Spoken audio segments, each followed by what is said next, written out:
21 दिसंबर को तेल अवीव का आसमान थर्रा रहा था।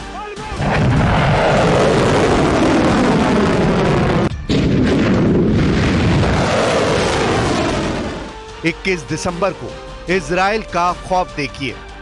यमन से हुआ ये मिसाइल हमला देखिए।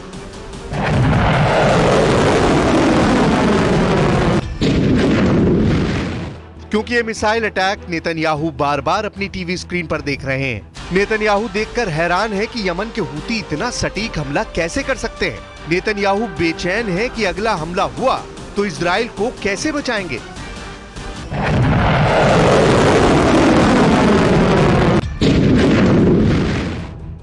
क्योंकि 21 दिसंबर को यमन के हूती ने तेल अवीव पर जिस मिसाइल से हमला किया उसके आगे इजराइल का वर्ल्ड फेमस मिसाइल डिफेंस पूरी तरह फेल हो गया।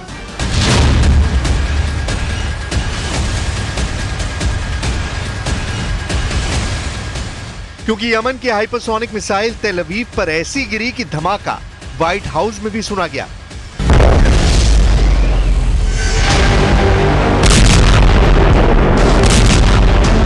वो इसलिए क्योंकि इजराइल का नया डर 21 दिसंबर नहीं, अब 13 अप्रैल और 1 अक्टूबर वाला अटैक बनने जा रहा है।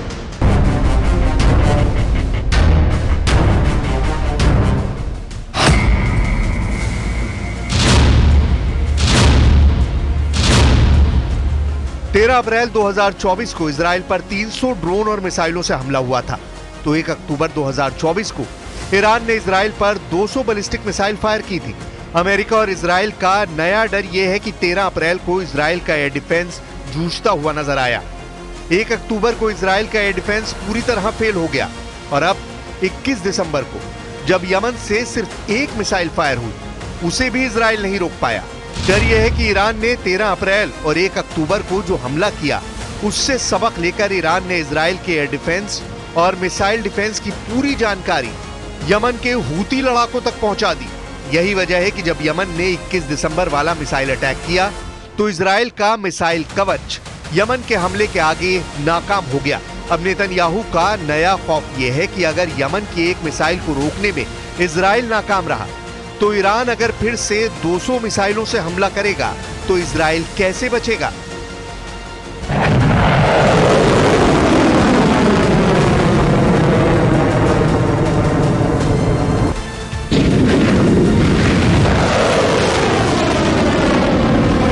איננו מסירים את עינינו מאיראן שמאיימת להשמיד אותנו, ואנחנו נחושים למנוע מאיראן להשיג נשק גרעיני וגם נשק אחר שיכול לאיים על ערינו ועל יישובינו.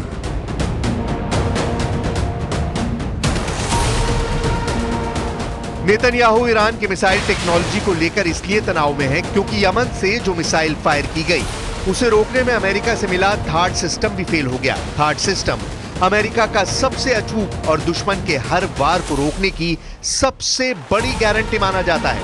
अमेरिका ने यह सिस्टम दुनिया के उन कोनों में तैनात किया हुआ है जहां उसे सबसे ज्यादा खतरा नजर आता है। इसलिए जब यमन की मिसाइल के आगे थार्ड फेल हो गया यानी थार्ड भी इजराइल को नहीं बचा पाया, जब इजराइल का अपना arrow missile defence system fail हो गया, जब इजराइल का David sling air defence system नाकाम हो गया और जब इजराइल का मिस्टर भरोसेमंद आयरन डोम भी नाक रगड़ता हुआ नजर आया। डर है कि अगर ईरान ने सैकड़ों मिसाइल फिर से एक साथ फायर की तो दुनिया का कोई भी एयर डिफेंस सिस्टम इजराइल को नहीं बचा पाएगा। वो घुटनों के बल बैठने पर मजबूर हो जाएगा। ईरान बार बार बता रहा है कि उसकी मिसाइल पावर को हल्के में ना लिया जाए क्योंकि वो इजराइल से बदला जरूर लेगा, इसमें कोई गुंजाइश नहीं है। ईरान ऑपरेशन ट्रू प्रॉमिस का तीसरा संस्करण बार बार रिलीज करने का दावा कर रहा है। नेतन्याहू और उनका वॉर कैबिनेट इसी खौफ को लेकर बहुत ज्यादा बेबस नजर आ रहा है। हालांकि ईरान ने भी कह दिया है कि यमन के हूती हो या हिजबुल्लाह वो उनकी मदद नहीं करता, उनकी अपनी ताकत है जिसके आगे इजराइल हारा हुआ नजर आने लगा है।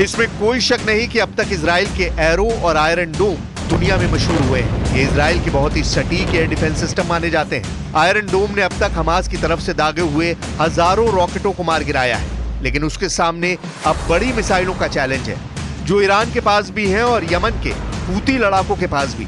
जब से 21 दिसंबर वाले हमले ने इजराइल के मिसाइल डिफेंस को पंचर किया है, ईरान का हौसला भी बढ़ा है और यमन का जोश भी।